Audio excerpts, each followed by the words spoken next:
बोलिए कात्यायनी देवी मैया की जय। माँ दुर्गा के छठवें स्वरूप का नाम कात्यायनी है।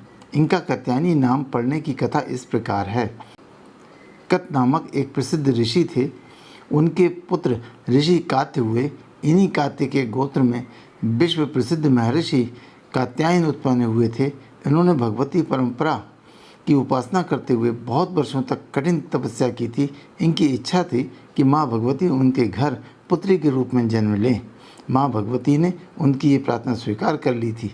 कुछ काल पश्चात जब दानव महिषासुर का अत्याचार पृथ्वी पर बहुत बढ़ गया, तब भगवान ब्रह्मा, विष्णु, महेश तीनों ने अपने अपने तेज का अंश देकर महिषासुर के विनाश के लिए एक देवी को उत्पन्न किया।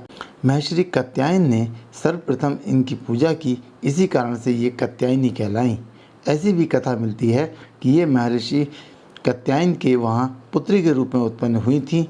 अश्विनी कृष्ण चतुर्दशी को जन्म लेकर शुक्ल सप्तमी, अष्टमी और नौवीं तक 3 दिन तक इन्होंने कात्यायन ऋषि की पूजा ग्रहण कर दशमी को महिषासुर का वध किया था।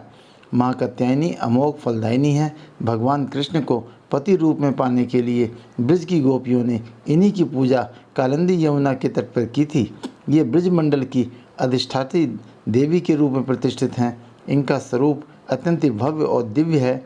इनका वर्ण स्वर्ण के समान चमकीला और भास्कर है। इनकी 4 भुजाएं हैं। माता जी का दाहिनी तरफ का ऊपर वाला हाथ अभय मुद्रा में है तथा नीचे वाला बर मुद्रा में है। बाईं तरफ के ऊपर वाले हाथ में तलवार और नीचे वाले हाथ में कमल पुष्प सुशोभित है। इनका वाहन सिंह है। दुर्गा पूजा के 6वें दिन इनके स्वरूप की उपासना की जाती है। इस दिन साधक का मन आज्ञा चक्र में स्थिर होता है।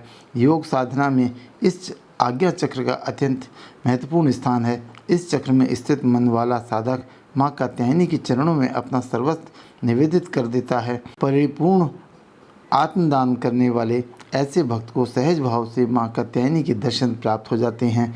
माँ कात्यायनी की भक्ति और उपासना मनुष्य को बड़ी सरलता से अर्थ, धर्म, काम, मोक्ष चारों फलों की प्राप्ति हो जाती है। वो इस लोक में स्थिर रहकर भी अलौकिक तेज और प्रभाव से युक्त हो जाता है। उसके रोग, शोक, संताप, भय आदि सर्वथा विनष्ट हो जाते हैं। जन्म जन्मांतर के पापों को विनष्ट करने के लिए माँ की उपासना से अधिक सुगम और सरल दूसरा मार्ग नहीं है। इनका उपासक निरंतर इनके सानिध्य में रहकर परम पद का अधिकारी बन जाता है।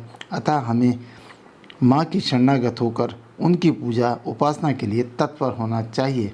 बोलिए कात्यायनी देवी मैया की जय।